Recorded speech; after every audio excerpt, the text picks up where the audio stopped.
warga yang membawa material kayu menyapu ke permukiman warga.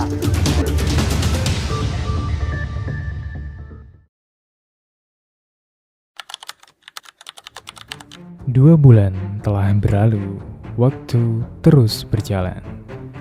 Tetapi bagi sebagian warga di Aceh, waktu terasa berhenti. Di ruang kelas kami belajar tentang ekonomi, namun ketika kami menginjakkan kaki kami di tanah Aceh Tamiang ini, kami melihat bahwa kerugian terbesar bukanlah tentang angka, melainkan hilangnya ruang hidup dan harapan. Bawaan kami mungkin tidak seberapa, tetapi kami datang membawa pesan.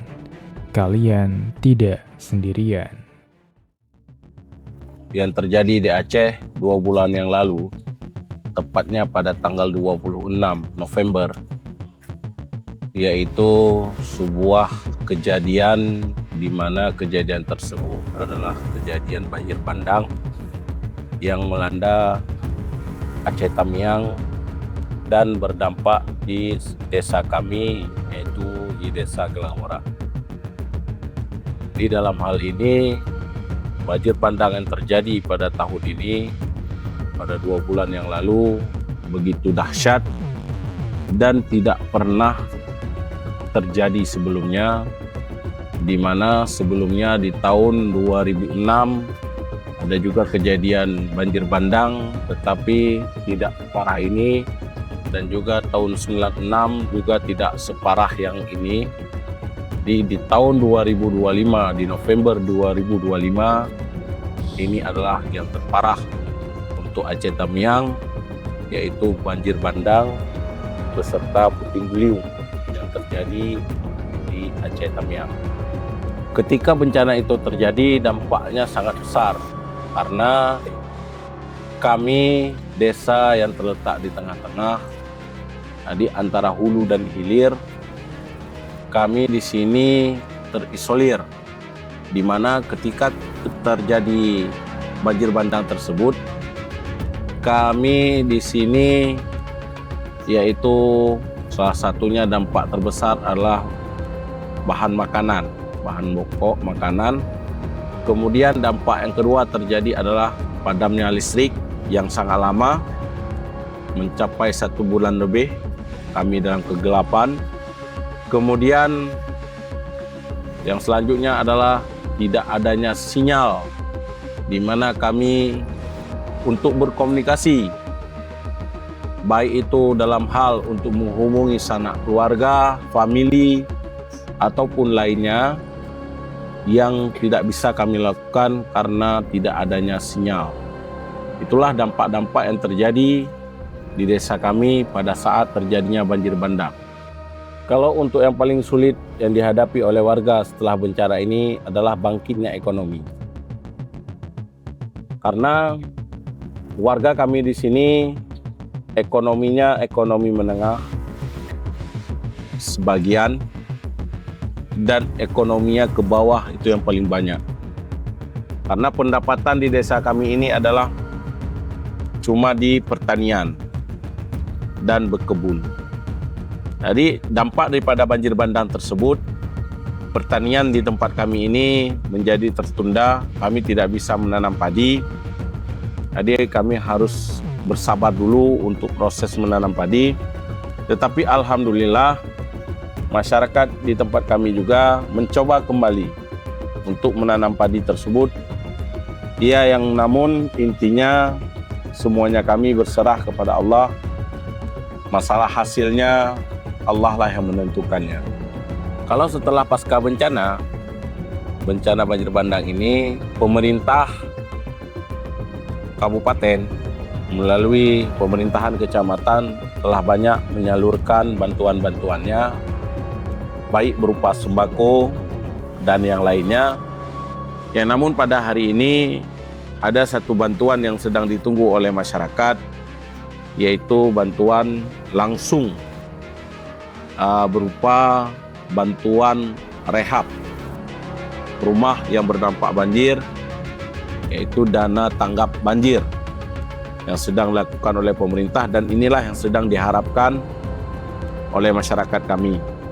Ya namun kemarin pada Megang juga pemerintah telah memberikan yaitu daging megang kepada masyarakat. Ini adalah bantuan daripada Bapak Presiden dan alhamdulillah itu sudah direalisasikan di desa kami. Tinggal lagi kami ini menunggu yang namanya yaitu bantuan daripada pemerintah untuk bencana alam melalui yaitu dana tanggap bencana, yaitu untuk rehab rumah yang terkena banjir. Kalau yang saat ini dibutuhkan di Desa Gilangan Barat, yang pertama adalah pendampingan sosial yang urgen sekali, di mana dalam banjir tersebut masih menyisakan yaitu trauma yang masyarakat rasakan. Walaupun sekarang memang lagi jarang hujan, tetapi ketika hujan yang terus-terusan, itulah mereka menjadi trauma kembali mengingat kejadian pada tanggal 26 November 2025. Jadi pendampingan yang namanya psikologi itu sangat dibutuhkan di desa kami, dan bantuan-bantuan lainnya yang dianggap urgen untuk pembangunan desa kami. Bagi kita, 2 bulan mungkin terasa singkat, namun bagi mereka, 2 bulan ini adalah perjuangan tanpa jeda. Kami datang bukan hanya untuk mendokumentasikan, kami datang membawa telinga untuk mendengar, mata untuk melihat, dan tangan untuk membantu. Kami melihat sumur yang belum kembali jernih, sekolah yang masih belajar dalam keterbatasan, ibu-ibu yang tetap memasak dengan sisa tenaga, dan anak-anak yang tetap mencoba tersenyum.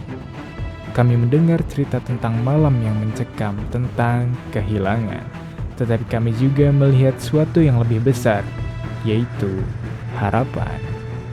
Harapan yang hidup dari gotong royong, dari warga yang saling menguatkan, dari bantuan yang datang perlahan-lahan, dan keyakinan bahwa mereka tidak sendirian. Air bersih masih dibutuhkan, fasilitas pendidikan perlu diperbaiki, dan layanan kesehatan harus diperkuat. Dan hari ini, kami menjadi saksi bahwa Aceh sepenuhnya belum pulih, tetapi mereka tak pernah berhenti bangkit. Assalamualaikum warahmatullahi wabarakatuh. Saya dengan Pak Latif di Kota Lintang Bawah, Dusun Al-Insan, Kabupaten Aceh Tamiang. Beginilah dalam kondisi ke rumah saya di Aceh Tamiang inilah bang. Tengok nih ha. Di dalamnya amburadul, bahkan tidak bisa untuk dihuni. Jadi kami untuk sementara disitulah tempatnya. Dan ini rumah anak saya Pak nih. Ini udah memang asli sama sekali tidak punya rumah. Udah terbongkar habis kan.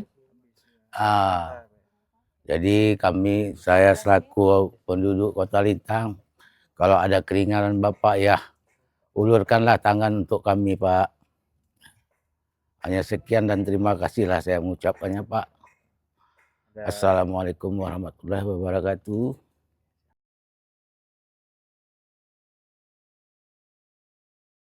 Fakultas Ekonomi dan Bisnis Universitas Sultan Ageng Tirtayasa tidak hanya mendidik mahasiswa menjadi ahli ekonomi dan bisnis saja, tetapi juga manusia yang bernurani.